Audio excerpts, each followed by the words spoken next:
মান ই'তাকাফা ইয়াওমান ইবতিগা ওয়াজহিল্লাহি তাআলা জাআলাল্লাহু বাইনাহু ওয়া বাইনান নারি সালাসু খানাদিক কুল্লু খান্দাকিন আবআদু মা বাইনাল খাফিকাইন।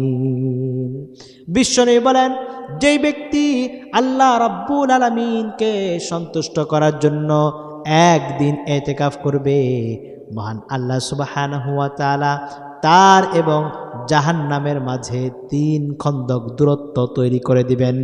এক এক খন্দকের দূরত্ব হলো আসমান আর জমিনের দূরত্ব। রমজানের শেষ দশকের ইতিকাফ অত্যন্ত গুরুত্বপূর্ণ এবং ফজিলতপূর্ণ।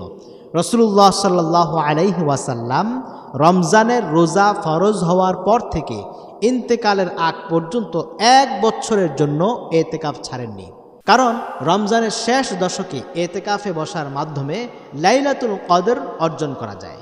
কারণ নবীজি বলেছেন, রমজানের শেষ দশকের বেজর সংখ্যার রাত্রিগুলোতে তোমরা লাইলাতুল কদর অনুসন্ধান করো। অতএব যে ব্যক্তি রমজানের শেষ দশকে ইতিকাফে বসে, সে বেজর রাত্রিগুলোতে পাওয়ার কারণে লাইলাতুল কদরও তার অর্জিত হয়ে যায়। কিন্তু অত্যন্ত আফসোস ও পরিতাপের বিষয়, আমাদের সমাজে অনেক গ্রাম গঞ্জে এবং পাড়া মহল্লায় রমজানের শেষ দশকে সুন্নতে মুআক্কাদা আলাল কিফায়া এর ইতিকাফে বসার জন্য কোনো লোক খুঁজে না পাওয়ার কারণে ভাড়া দিয়ে, বিনিময় দিয়ে ইতিকাফে বসানো হয়।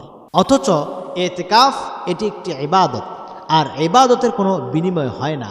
যদি কোনো মহল্লার মানুষ এভাবে পারিশ্রমিক দিয়ে বিনিময়ের মাধ্যমে কাউকে ইতিকাফে বসায়, তাহলে সেই ইতিকাফ মহান আল্লাহ সুবহানাহু ওয়া তাআলার দরবারে কবুল হবে না। ফলে সুন্নতে মুআক্কাদা আলাল কিফায়া তরক করার কারণে প্রত্যেকেই গুনাহগার হবে। আমরা অনেকেই তো প্রবাসে যাই, নিজের জীবনকে সাজানোর জন্য, সুখ শান্তিতে বসবাস করার জন্য আমরা 10 বছর, 15 বছর, 20 বছর, 30 বছর আমরা প্রবাসে সময় কাটিয়ে থাকি। সংসার থেকে, পরিবার থেকে দূরে থাকি, দুনিয়ার জীবনে সুখ শান্তিতে বিলাসিতার সাথে থাকার জন্য। কিন্তু আখিরাতের জিন্দিগিকে সাজানোর জন্য, আখিরাতের জিন্দিগিতে সুখ শান্তিতে থাকার জন্য আল্লাহর ঘর মসজিদে রমজানের শেষ দশকে 10টি দিন আমরা কি দিতে পারবো না? তাই আসুন আমরা রমজানের শেষ দশকে মহান আল্লাহ সুবহানাহু ওয়া তাআলার এই চৌকাটে অনশন করি 10 দিনের জন্য। আল্লাহ রাব্বুল আলামিন যেন আমাদেরকে মাগফিরাত নসিব করেন।